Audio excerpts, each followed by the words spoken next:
Imagine stepping off a 14-hour flight, your body aching from jet lag, your mind still lost somewhere between time zones, only to find a stranger swimming in your private pool. Not just any stranger. Your new maid. The water glistens under the moonlight, her movements effortless, almost too familiar. Who is she? Why is she here? And most importantly, asterisk, how does she know the passcode to your high-security estate? Asterisk, if you've ever wondered what it feels like to walk into your own home and realize nothing is as it seems, keep watching. Because by the end of this video, you will get the answers you came for. Let me ask you something. Have you ever trusted someone, asterisk completely asterisk, only to find out they weren't who they claimed to be? That gut-wrenching moment when the pieces don't fit, when the story unravels, and you're left staring at a truth you never saw coming? That's exactly where our millionaire, Daniel Carter, finds himself tonight. And if you've ever been betrayed, if you've ever questioned someone's motives, then this story is for you. Because what happens next isn't just about wealth, power, or luxury. It's about trust. And how one night can shatter it forever. Now, I know what you're thinking. Asterisk, another rich guy with first-world problems? Asterisk, but stick with me. This isn't just about a millionaire and a maid. This is about secrets. The kind that lurk behind closed doors, the kind that slip out when no one's watching. And here's the thing. Asterisk, you deserve to know the truth. Asterisk, that's why I'm going to take you inside this mansion, inside Daniel's mind, and inside the mystery of the woman who shouldn't be here. But be warned. Once you see what happens next, you won't look at trust the same way again. The air is thick with the scent of chlorine and something else, asterisk unease. Asterisk, the kind that prickles the back of your neck when you know something's off. Daniel's penthouse, perched high above the city, is a fortress of glass and steel. A place where privacy is bought, not given. So how did she get in? The pool's blue glow casts long shadows, distorting her silhouette as she turns to face him. No panic. No apology. Just a slow, knowing smile. Asterisk. You're home early, Mr. Carter. Asterisk. Daniel isn't just wealthy. He's the kind of man who controls things. Stocks. Businesses. People. But tonight, control slips through his fingers. And then there's her. Elena. The maid with no references, no past, and now, asterisk, no explanation. Asterisk, is she a thief? A spy? Or something far more dangerous? The tension between them isn't just about boundaries. It's about power. And right now, it's unclear who really holds it. Daniel takes a step forward. The water ripples. Elena doesn't move. Then, asterisk, the lights go out. Asterisk, a gunshot rings in the distance. A scream. And when the backup generator flickers on, she's gone. The pool is empty. But the patio doors? Wide open. And on the edge of the pool deck, asterisk, a single blood-stained keycard. Asterisk. So tell me, asterisk, what would you do next? Asterisk, run? Call the police? Or dig deeper into a mystery that was never supposed to find you? If you're ready for the truth, if you're ready to see how far this rabbit hole goes, don't click away. Because the next scene? It changes everything. Would you like me to expand any section further for maximum engagement? Daniel Carter wasn't just any millionaire. He was a man who built his empire from nothing, clawing his way up from the back alleys of Chicago to the penthouse suites of Manhattan. His life was a carefully constructed fortress of wealth, influence, and control. But tonight, that fortress had been breached. The gunshot still echoed in his ears as he stood frozen by the pool, his jet-lagged mind struggling to catch up. The blood-stained keycard glinted under the dim emergency lights, and for the first time in years, Daniel felt something he thought he'd buried long ago. Asterisk, fear. Asterisk, who was Elena, really? The agency had vouched for her, but now he wondered if they'd been paid to look the other way. She had slipped into his life too easily, her smile too knowing, her movements too deliberate. And that passcode. Only 3 people in the world knew it. Him. His lawyer. And his ex-wife, who hadn't spoken to him in 5 years. The mansion was too quiet now, the kind of silence that pressed against his eardrums like a physical weight. He grabbed the keycard, his fingers trembling just enough to betray his calm exterior. The security system should have alerted him the second someone unauthorized entered the property, but the cameras showed nothing. Just static during the exact moments Elena had been in the pool. That wasn't a glitch. That was a hack. Someone had gone to great lengths to get inside his home, and they'd used Elena to do it. But why? His mind raced through possibilities. Corporate espionage, a disgruntled rival, even blackmail. But none of it explained the blood. Downstairs, his head of security, Marcus, was already barking orders into his radio, his face tight with barely contained panic. "We've got a perimeter breach, but no sign of forced entry." She just vanished. Marcus had been with Daniel for a decade, a former Marine with a loyalty that ran deeper than money. But even he looked shaken. "Boss, we need to call the police." Daniel shook his head. Police meant questions, and questions meant exposure. He had too many secrets buried in too many places. Instead, he pulled out his phone and dialed a number he hadn't used in years. A woman's voice answered on the second ring, smooth and unhurried. "I was wondering when you'd call." Meanwhile, across the city, Elena moved through the shadows with the precision of someone who knew how to disappear. The gunshot had been part of the plan. A distraction, nothing more. But the blood? That hadn't been in the script. She wiped her hands on her dark coat, her mind replaying the moment Daniel had stepped onto the patio. His confusion, then the dawning realization that something was very wrong. She almost felt sorry for him. Almost. Because Daniel Carter wasn't the victim here. He was the reason she'd been sent in the first place. The agency had given her a file, a name, and a mission. Asterisk, get close to him. Find the safe. Retrieve what was stolen. Asterisk, but the deeper she dug, the more she realized the truth was far uglier than she'd been told. Back at the penthouse, Daniel's lawyer Rebecca arrived within the hour, her sharp eyes scanning the scene with practiced detachment. She was the only person he trusted completely, the only one who knew where all the bodies were buried. Literally. "You're sure it was her?" she asked, her voice low. Daniel nodded. "She knew things, Rebecca. Things no one should know." Rebecca's jaw tightened. "Then this isn't about money. It's about revenge." The word hung between them, heavy with unspoken history. Because Daniel hadn't just built his empire, he'd burned bridges to do it. And now, someone was coming to collect. As the night wore on, new pieces of the puzzle emerged. The keycard didn't belong to the mansion. It was from a high-security facility downtown, one owned by a rival tech conglomerate. The blood wasn't Elena's. And the gunshot? No bullet casing, no damage, just the sound. A recording, maybe. A staged scene designed to make Daniel panic. But the most unsettling discovery came when Marcus rechecked the security footage. There, in the corner of the screen, just before the static took over, a figure watching from the trees. Tall, masked, holding something small and metallic. A trigger? A remote? Whoever they were, they hadn't acted alone. This was bigger than Elena. This was a game. And Daniel was just now realizing he wasn't the player. He was the pawn.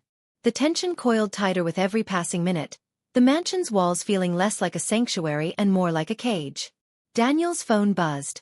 An unknown number. A single message. Asterisk, you took something that didn't belong to you. Now we're taking it back. Asterisk, his blood ran cold. Because he had taken something. Years ago. Something he'd promised to keep hidden. Something worth killing for. And now, the past had come knocking. Outside, the first light of dawn crept over the city, but the shadows in Daniel's world only grew darker. Elena was still out there. The masked figure was still watching. And whatever game they were playing, the rules had just changed. Because Daniel wasn't just fighting for his fortune anymore. He was fighting for his life. And the worst part? He still didn't know who the enemy was. Daniel's fingers tightened around his phone as he stared at the message, the words burning into his retinas. You took something that didn't belong to you. The accusation was vague enough to send his mind spiraling through every shady deal, every buried secret, every promise he'd broken to get where he was. But one memory surfaced above the rest. The night, 5 years ago, when he'd walked out of a Swiss vault with a small, unmarked hard drive. He'd told himself it was just another business move, that the people he'd taken it from wouldn't miss it. But now, as the pieces clicked into place, he realized just how wrong he'd been. That hard drive wasn't just data. It was leverage. And someone wanted it back badly enough to send Elena into his home, to stage an elaborate ruse, to make him question everything. Across the city, Elena ducked into a dimly lit parking garage, her breath coming fast. The mission had gone sideways the moment she'd seen the blood. Asterisk real asterisk blood, not the fake she'd been promised. She pulled out a burner phone and dialed, her voice barely above a whisper. "It's me. We have a problem." The voice on the other end was calm, chillingly so. "You were supposed to retrieve the item. Nothing else." Elena's grip on the phone tightened. Someone else was there. Someone who wasn't part of the plan. A pause. Then, "Clean it up. Or you're next." The line went dead, leaving Elena standing in the shadows, her mind racing. She'd been hired for a simple job, but now she was caught in the middle of something far bigger, and far more dangerous. And the worst part? She had no idea who was really pulling the strings. Back at the penthouse, Rebecca was pacing, her heels clicking against the marble floor. "We need to move," she said, her voice sharp. "If they're coming for the hard drive, they won't stop at breaking in. They'll escalate." Daniel nodded, but his mind was elsewhere. The masked figure in the security footage, the blood-stained keycard, the way Elena had looked at him, like she knew something he didn't. None of it added up. Unless this wasn't just about the hard drive. Unless this was personal. His phone buzzed again. Another message. This time, a photo. A grainy black and white image of a woman standing in front of a burning building. His breath caught. Lena. His ex-wife. The woman he hadn't spoken to in 5 years. The woman he'd thought was dead. The room spun as Daniel's legs gave out, the weight of the revelation crashing into him. Lena was alive. And if she was alive, then everything he thought he knew, about her, about their past, about why she'd really left, was a lie. Rebecca was at his side in an instant, her hand on his shoulder. "Daniel, what is it?" He couldn't speak, couldn't force the words out. Because if Lena was involved, then this wasn't just about revenge. This was about her revenge. And she'd had 5 years to plan it. Meanwhile, Marcus was downstairs, his face grim as he scrolled through the security logs. Something had been nagging at him, a detail he couldn't shake. Then he saw it. The night Elena had been hired, the system had gone down for exactly 47 seconds. Just long enough for someone to slip in a back door. Someone with inside access. His stomach twisted. Because there were only 3 people with that level of clearance. Him, Rebecca, and Daniel. But if none of them had done it, then who had? The pieces were moving too fast now. The game spiraling out of control. Daniel's empire, his carefully constructed life, was unraveling at the seams. And the worst part? He still didn't know who to trust. Rebecca, his loyal lawyer, who knew every one of his secrets. Marcus, his head of security, who'd been with him through every crisis. Or Elena, the woman who'd appeared out of nowhere, only to vanish just as quickly? And then the final blow. A new message. This time, a video. Daniel's hands shook as he hit play. The footage was shaky, dark, but the voice was unmistakable. Asterisk, "Hello, Daniel." Asterisk, Lena's voice, smooth as silk, dripping with venom. Asterisk, "You thought you could bury the past. But the past isn't done with you yet." Asterisk, the camera panned to reveal a figure tied to a chair, their face obscured by a hood. But Daniel didn't need to see their face to know who it was. The watch on their wrist, a Rolex he'd given as a gift, told him everything. Marcus. The screen went black, leaving Daniel standing in the silence of his penthouse, the weight of the truth pressing down on him. This wasn't just about the hard drive. This wasn't just about revenge. This was a reckoning. And if he wanted to survive it, he'd have to face the one person he'd spent years running from. Lena. Daniel's hands trembled as he replayed the video, Marcus's limp figure burning into his memory.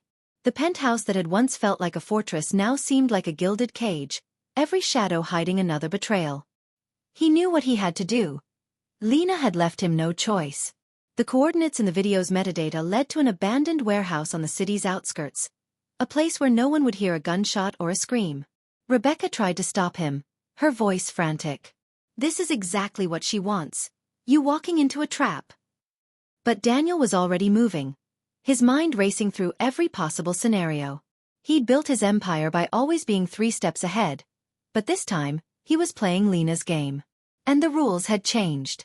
The warehouse was exactly as he'd expected, decaying, reeking of rust and damp concrete, the kind of place where deals went bad and bodies disappeared. The only light came from a single flickering bulb, casting long, jagged shadows. And there, in the center of the room, sat Marcus, still bound and hooded. Daniel's pulse pounded in his ears as he stepped forward, his shoes crunching over broken glass. Then, a voice from the darkness. "Took you long enough." Lena emerged from the shadows, her smile razor-sharp. She looked different. Harder, colder, her once familiar eyes now gleaming with something dangerous. But it wasn't just her. Behind her stood Elena, arms crossed, her expression unreadable. Daniel's stomach dropped. They were working together. This whole time, Elena hadn't just been a pawn, she'd been Lena's ace in the hole. Lena circled him like a predator, her voice dripping with quiet fury. 5 years. Daniel. 5 years of waiting, planning, making sure you'd feel even a fraction of what you did to me. He wanted to speak, to defend himself, but the words died in his throat. Because he knew what she was talking about. The fire, the cover-up, the lies he'd told to protect his empire. He'd thought she'd died that night. But she hadn't. She'd been biding her time. Lena nodded to Elena, who stepped forward and tossed a file at Daniel's feet. Inside were photos, documents, proof of every dirty deal, every silenced whistleblower, every life he'd ruined. "You took everything from me," Lena whispered. "Now it's your turn." Daniel's mind raced. He could fight, but he was outnumbered. He could run, but there was nowhere left to go. Then, a sound, a faint click, like a safety being switched off. He turned just in time to see Marcus, free from his binds, holding a gun. But it wasn't pointed at Lena. It was pointed at him. The betrayal hit like a punch to the gut. Marcus, his most trusted ally, the man who'd sworn loyalty 1,000 times. "Sorry, boss," Marcus muttered, his voice hollow. "But she made me an offer I couldn't refuse." Daniel's world tilted. This wasn't just revenge. It was a coup. Lena hadn't just come to destroy him. She'd come to take his empire. But then the unexpected. A sudden crash echoed through the warehouse as the doors burst open. Floodlights blinded them, followed by the unmistakable sound of armed agents shouting, "FBI! Everyone down!" Chaos erupted. Lena spun, her composure shattering as agents swarmed the room. Elena's eyes locked with Daniel's for a split second. Was that regret? Before she vanished into the shadows. Marcus dropped the gun, his face pale. And Lena? She didn't run. She just laughed, a bitter, broken sound. "You always did have friends in high places," she spat. As the agents cuffed her, one approached Daniel. Agent Harris, an old contact from his early days. "We've been tracking her for months," Harris said. "She's wanted in 3 countries. You're lucky we got here when we did." Daniel nodded numbly, his mind still reeling. Luck had nothing to do with it. Because as he looked down at the file Lena had thrown at him, he realized something. The documents inside weren't just his secrets. They were hers too. Every move she'd made, every person she'd manipulated, including Marcus. She'd been so focused on destroying him that she'd left a trail. And Daniel had known the FBI would follow it. The warehouse faded into the background as the weight of it all settled over him. Lena was gone. Marcus was arrested. Elena had disappeared. And Daniel? He was still standing. But for the first time in years, he didn't feel like a winner. He felt empty. The empire he'd built was intact, but the cost had been higher than he'd ever imagined. As he stepped into the cold night air, his phone buzzed, a single, anonymous message. Asterisk. This isn't over. Asterisk. He didn't need to guess who it was from. Elena was still out there. And something told him she wasn't done with him yet.